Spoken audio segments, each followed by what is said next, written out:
Assalamualaikum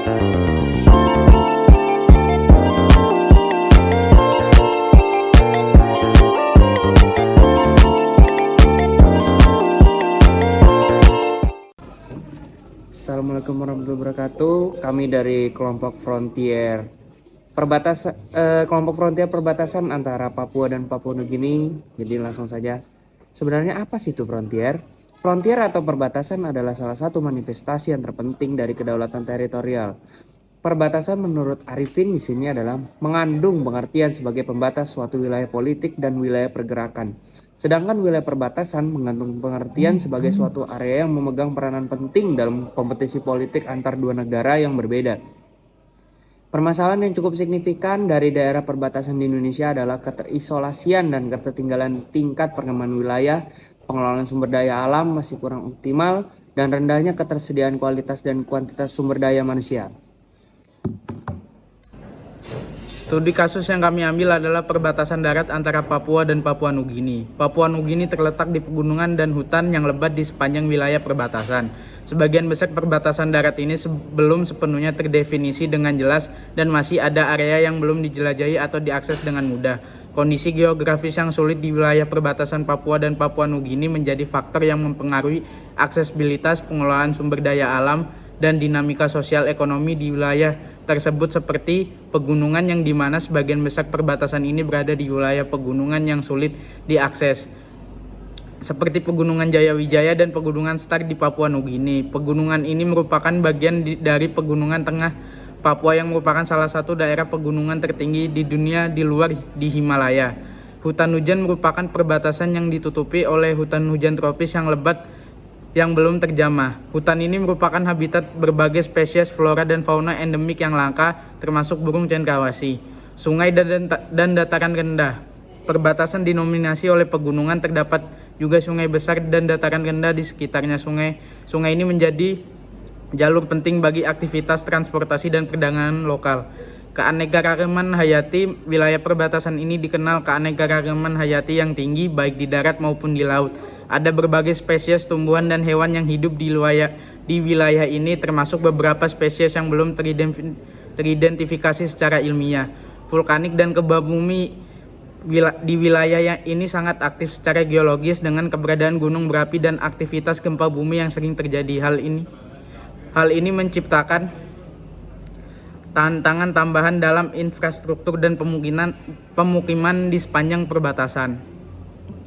Oke, selanjutnya di perbatasan wilayah Papua Nugini juga mengalami ketertinggalan, diantaranya adalah kekurangan penandaan pemerintahan daerah, sulitnya membangun sistem jaringan transportasi yang dapat melayani secara baik, serta kondisi jaringan jalan yang masih banyak yang rusak. Maka dari itu ada beberapa kebijakan pemerintah yang bisa untuk memajukan ketertinggalan di perbatasan antara Papua dan Papua Nugini, yaitu ada dua.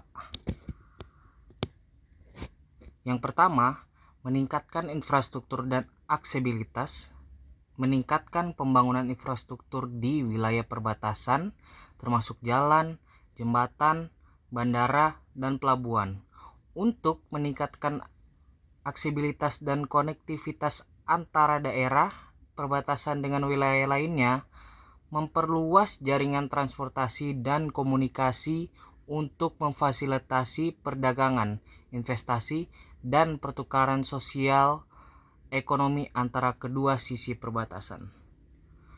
Meningkatkan konektivitas internet dan telekomunikasi di wilayah perbatasan untuk memfasilitasi akses informasi dan komunikasi yang lebih baik.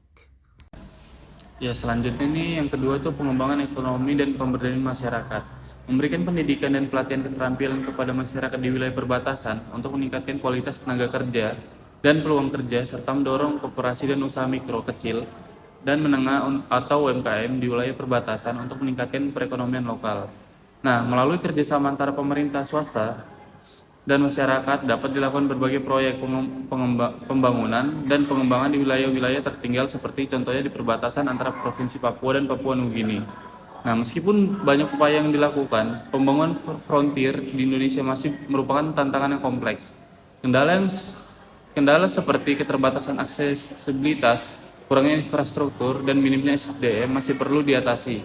Namun, dengan adanya komitmen dan kerjasama antar berbagai pihak, diharapkan pembangunan frontier di Indonesia dapat terus berlanjut dan memberikan manfaat yang signifikan bagi wilayah-wilayah tersebut. Pemerintah Indonesia telah melakukan berbagai upaya dalam menetapkan program Kawasan Ekonomi Terpadu atau KET dan Kawasan Ekonomi Khusus atau KEK di Provinsi Papua. Berikut ini ada beberapa contoh upaya tersebut. Yang pertama tuh Kawasan Ekonomi Terpadu. KET ini adalah program yang bertujuan untuk meningkatkan pertumbuhan ekonomi dan investasi di suatu wilayah tertentu dengan mengintegritaskan sektor-sektor ekonomi yang berpotensi. Pemerintah telah mengidentifikasi berbagai wilayah di Indonesia seperti Provinsi Papua sebagai KET, seperti kawasan industri Sorong, kawasan industri Merauke, dan kawasan ekonomi khusus Aru. Nah, yang selanjutnya ini upayanya dalam menerapkan program KET. Itu meliputi yang pertama tuh meningkatkan konektivitas dan infrastruktur yang mendukung seperti pembangunan pelabuhan, bandara, jalan, dan listrik. Yang kedua itu ada mendorong investasi dalam sektor-sektor strategis seperti pertanian, perikanan, pariwisata, dan industri pengelolaan. Nah, yang ketiga itu memberikan insentif dan fasilitas investasi bagi investor yang berpartisipasi dalam program KET ini. Nah, yang terakhir sini tuh meningkatkan akses keuangan dan pemberdayaan ekonomi masyarakat lokal. Oke, selanjutnya ada kawasan ekonomi khusus atau KEK.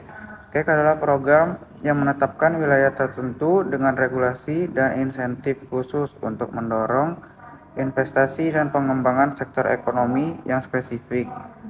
Pemerintah telah menetapkan beberapa KEK di Provinsi Papua seperti KEK Sorong, KEK Freeport, dan KEK Aru. Upaya pemerintah dalam menerapkan program KEK di Papua dan Papua Nugini meliputi yang pertama adalah memberikan insentif fiskal dan non-fiskal kepada investor yang berpartisipasi dalam KEK seperti pembebasan pajak, kemudahan perizinan, dan fasilitas infrastruktur. Yang kedua, memperkuat konektivitas dan infrastruktur pendukung termasuk pembangunan pelabuhan, bandara, jalanan, dan listrik. Yang ketiga, meningkatkan akses pendidikan dan pelatihan untuk meningkatkan kualitas tenaga kerja lokal. Yang keempat, mendorong pengembangan sektor-sektor unggulan yang berpotensi seperti pertambangan, pariwisata, dan industri pengolahan. Lalu, pemerintah juga melakukan kerjasama antara Indonesia dan Papua Nugini. Salah satu bentuk forum kerjasama pengelolaan perbatasan antara Papua dan Papua Nugini adalah Border Liaison Meeting atau BLM. Border Liaison Meeting adalah suatu forum pertemuan tingkat provinsi yang diselenggarakan antara pemerintah Provinsi Papua dengan pemerintah Papua Nugini dalam rangka menangani pembangunan dan penyelesaian berbagai permasalahan yang terjadi dan berkembang di daerah perbatasan antara Papua dan Papua Nugini. Dengan kebijakan pemerintah ini, diharapkan dapat membantu memajukan ketertinggalan di perbatasan antara Papua dan Papua Nugini dengan meningkatkan infrastruktur dan ekonomi di perbatasan wilayah tersebut. Sekian pemaparan dari kelompok kami mengenai pembangunan dan pengelolaan di daerah perbatasan antara Papua dan Papua Nugini. Kurang lebihnya mohon dimaafkan. Wassalamualaikum warahmatullahi wabarakatuh.